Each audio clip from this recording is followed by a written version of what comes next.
The submandibular region mainly consists of suprahyoid muscles, submandibular and sublingual salivary glands, as well as submandibular ganglion.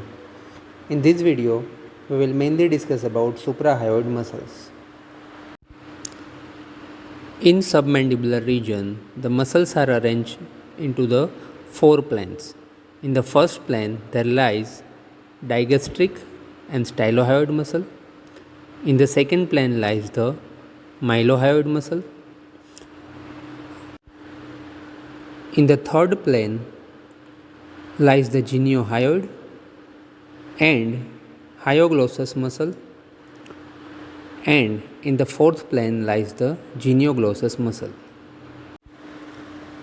Before we go into the details of origin, insertions and other details of these muscles, let us revise some important bony landmarks. On the lower border of mandible, on each side of median plane, there lies a depression called as digastric fossa. In the inner surface of body of mandible, near the lower border, there lies two pairs of tubercle, the upper and lower genial tubercles, also called as superior and inferior mental spine. This one is known as mylohyoid line. This needle-like projection is called as styloid process. On the inner surface of this mastoid process, there lies a depression called as mastoid notch. This one is a hyoid bone which is having a body. This projection is called as lesser cornua which lies on the both side, and this one is called as greater cornua which also lies on the both the sides. Having learned the important bony landmarks, we will now discuss the suprahyoid muscles. First one we will discuss about the digastric muscle. As you can see over here, this digastric muscle is having an anterior belly as well as posterior belly. Both the bellies are united over here by this intermediate tendon. Anterior belly of digastric arises from the digastric fossa of the mandible, whereas posterior belly arises from the mastoid notch of the temporal bone. The anterior belly will run downwards and backward, whereas posterior belly will run downwards and forwards. Both the bellies meet at the intermediate tendon. This intermediate tendon is attached to the hyoid bone. The second one is stylohyoid muscle. This one, which is a small muscle, lies on the upper border of posterior belly of digastric. It arises from the posterior surface of styloid process.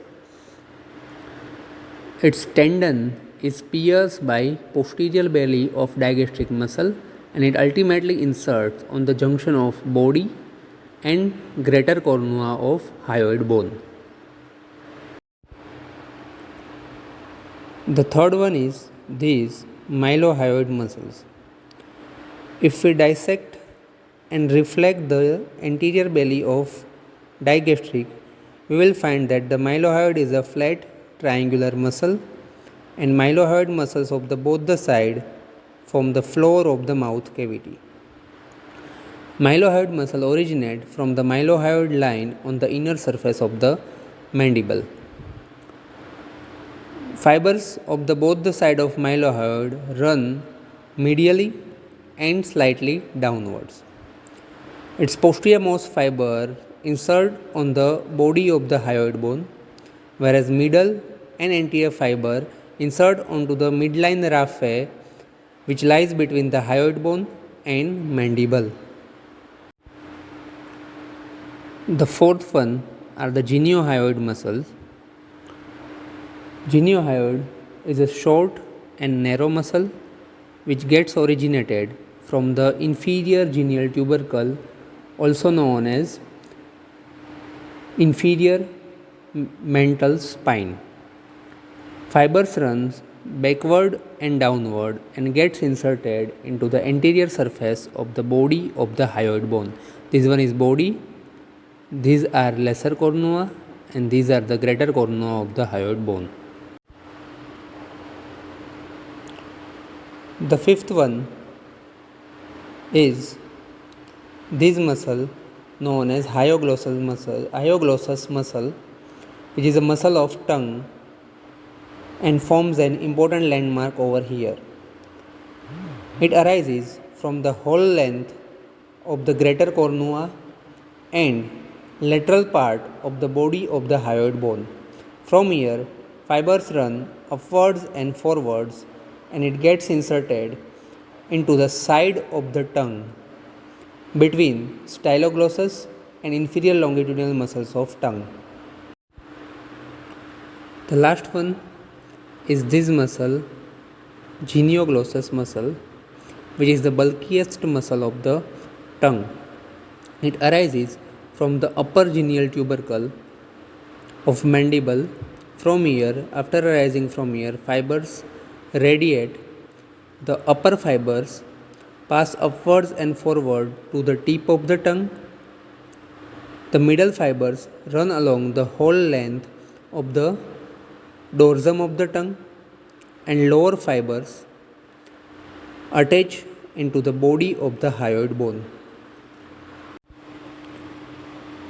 Having learned the origin and insertions of these muscles, let us now learn the nerve supply of the muscles.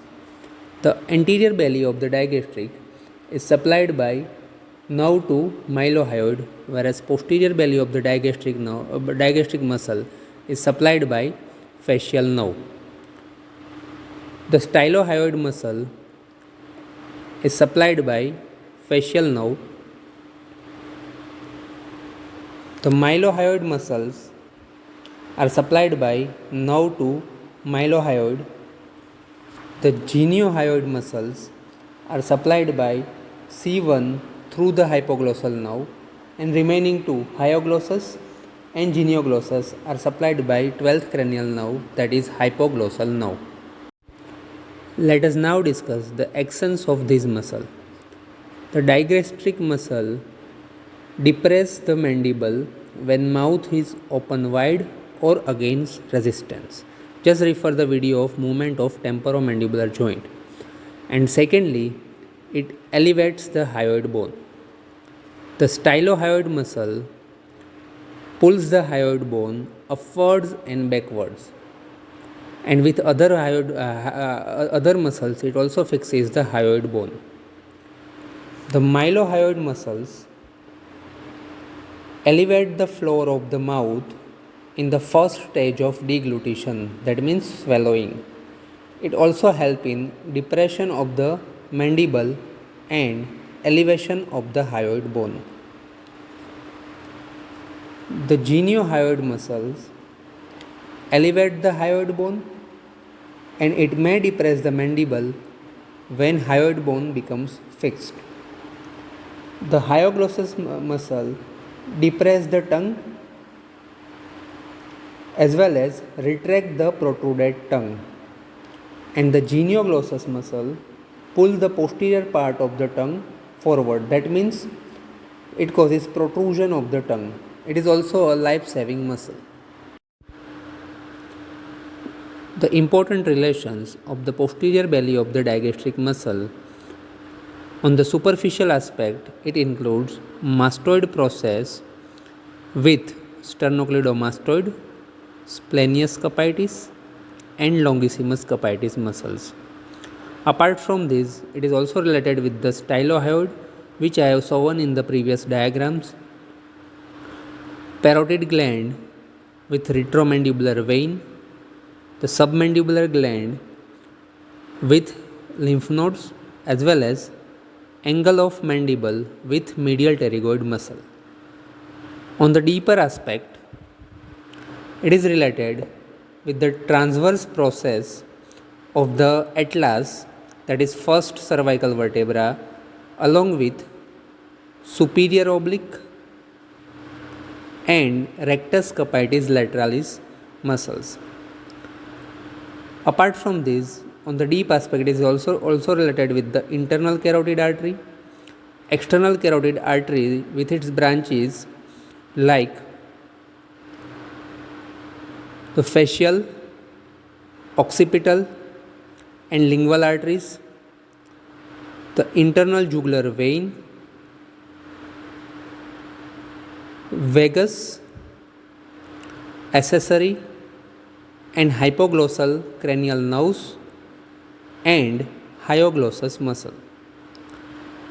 Near the upper border, it is related with the styloid muscle as shown previously, as well as posterior auricular artery, and at the lower border, it is related with the occipital artery. The mylohyoid muscle is related superficially with the anterior belly of digastric muscle, the superficial part of submandibular salivary gland, mylohyoid nerves and vessels, and submental branch of facial artery. Whereas on the deeper aspect, the mylohyoid muscle is related with the hyoglossus muscle with its superficial relations,